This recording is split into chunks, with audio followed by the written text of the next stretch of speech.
Hello, my name is Mark McCormick. I'm the Education Specialist here at the Environmental Nature Center, and today I'm here to talk about this beautiful stuff right here that you see in front of you. This is compost. Here at the ENC we have our own composting program where kitchen scraps or leftovers like the avocado skin that you see in there, some leftover lettuce in there, I see some carrots, some apples, some potatoes. These things are placed outside in a big giant pile, and we leave it to nature. And what happens is animals come by and they eat this trash. And when they go to the bathroom, something very, very special comes out. It's not something that smells bad that you have to pick up with a bag like with your dog or your cat. It's actually really interesting and nutritious plant soil. So what happens is invertebrates, special types of animals, come by and they eat all of these leftovers that you see. Invertebrates, along with bacteria that's so small you can't even see it, and fungus like mushrooms, they eat your leftovers. And when they go to the bathroom, what comes out is something more like this. This is the last stage of our compost here at the ENC, and this is actually really nutritious soil for plants to grow. If you look really close, you can see some plants growing right now all on their own. And we use this soil to plant our native plants for our native plant sales, but also to line the bottoms of our trails. And this is happening with compost, with things that we've added from the kitchen, but this happens in nature all the time. Every single day, as things die, things like leaves fall on the ground, bugs like invertebrates and fungus and bacteria, they eat all of these different pieces of plant matter, and when they go to the bathroom, what comes out is really nutritious soil for new plants to grow. So they're cleaning up after the world and making new soil for new plants to grow, which is pretty important to us because we depend on plants for things like air and food and all of that fun stuff.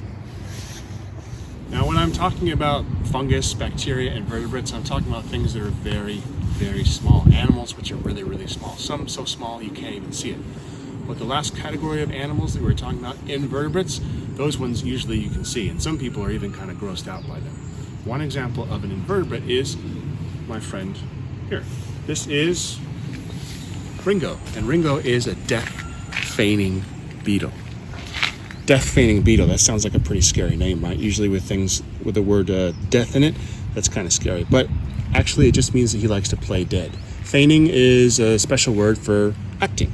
So my friend Ringo is a really, really good actor. And he's got a lot of other cool adaptations too. And being a really good actor, acting like he's dead, helps predators think, oh, I don't want to eat a dead beetle, I want to eat a live beetle, and they keep moving along.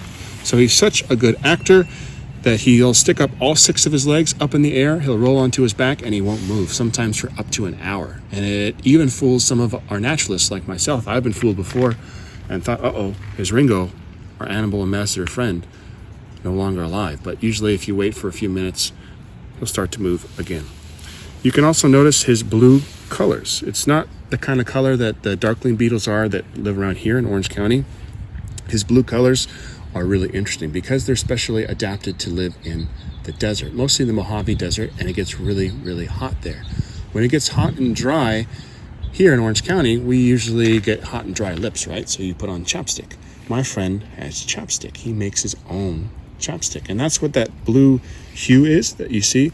His body is producing its own wax, and that helps to retain and keep in moisture so that he doesn't lose it in the hot, dry desert. And he walks along the hot, dry desert floor all day, every single day, looking for plants, usually things that are no longer alive, like plants, leaves that have fallen on the ground, or maybe if an animal's gone to the bathroom, or maybe if an animal's no longer alive, he's going to eat those things, and when he goes to the bathroom, it's going to make new soil for new plants to grow. He's cleaning up after nature in the desert and making new plants for us and the other animals, which is a pretty nice job.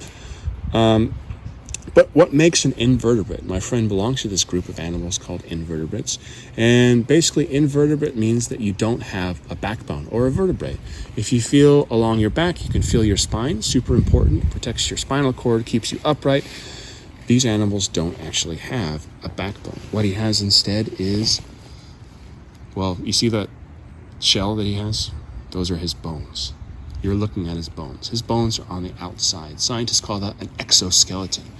It's almost like armor, and that protects him like a shell would. And it protects all of the stuff inside, the important things that help him to survive. So instead of having bones on the inside like you do, he has a shell on the outside, an exoskeleton, and that makes him an invertebrate.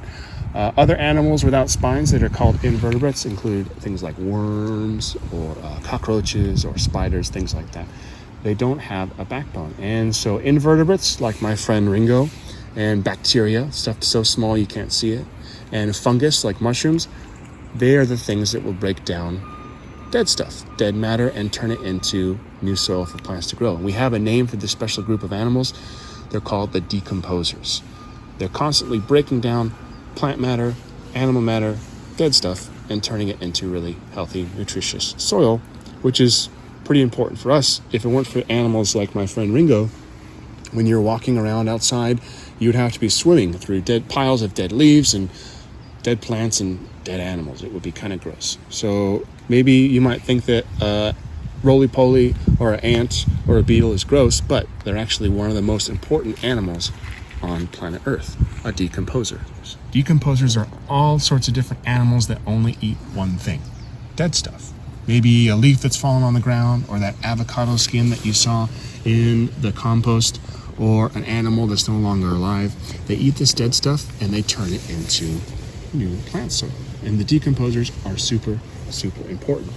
And it's not just Ringo that makes up the decomposers. Lots of other animals too. Another member of this super important group called the decomposers is bacteria. Bacteria is so small you can't even see it. You need a microscope to see it. It's all around us. And some bacteria is decomposing dead stuff. Could be a plant that's no longer alive, like a log that's fallen down. Another group in the decomposers is called fungus. So stuff like mushrooms. And most of the mushrooms that exist in the world aren't ones you would want on your pizza. A lot of them break down dead stuff and turn it into soil. A really important question is, why do we even need to care about composting? Does it help the planet? Does it help us? Is it interesting? The answer to all those questions is yes. When you throw away your banana peel, where does it go? Does it sit in the trash can for 10 million years?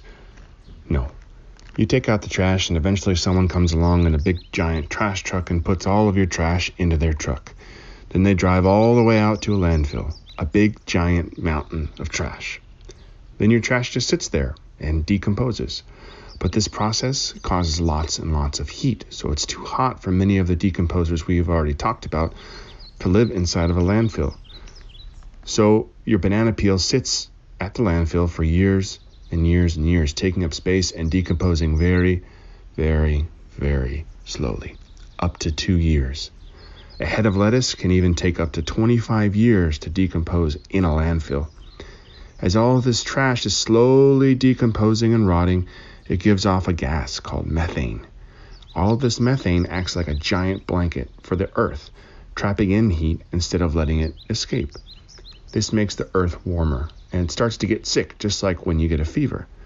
This warming of the earth causes lots of problems, not just for our planet, but for every living thing on it.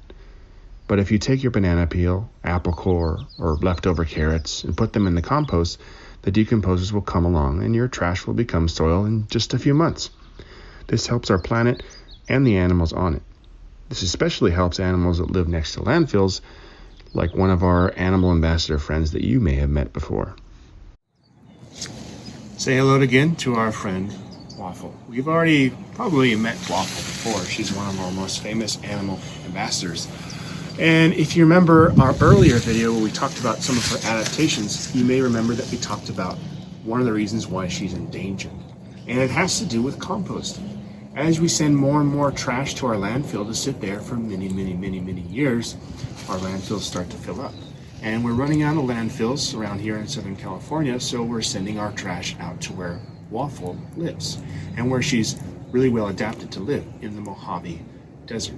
Not a lot of people live there, so they don't have to worry about people complaining about the smell of a giant mountain of trash. But lots of special animals live there that have really special adaptations to survive there. But other animals, scavengers like crows, will follow the trash out to the landfills. When they do, and they see Waffle, they don't see an animal that's camouflaged as a rock.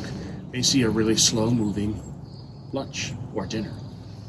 And so when they land on their shells, they peck their shells, but Waffle's shell would protect her, just like a piece of armor. But the babies, their shells are not fully hardened yet, and so they peck their shells, and then they can eat the insides, and the babies cannot survive to adulthood to lay eggs and make more tortoises. It's kind of a sad story, but the good news about this story is that we can do something to help. Things like composting can send less waste to our landfills, meaning we don't have to keep sending trash out to where Waffle's habitat is. The Environmental Nature Center provides a tremendous service for our community. Free, public access to nature, environmental education, and a sanctuary for our community to escape from life's pressures. The ENC depends on income from programs to fund our operations and pay staff. The recent school shutdowns will result in a considerable loss of income for the center. Please consider becoming an ENC member or making a donation. Any amount helps. To donate, please visit encenter.org.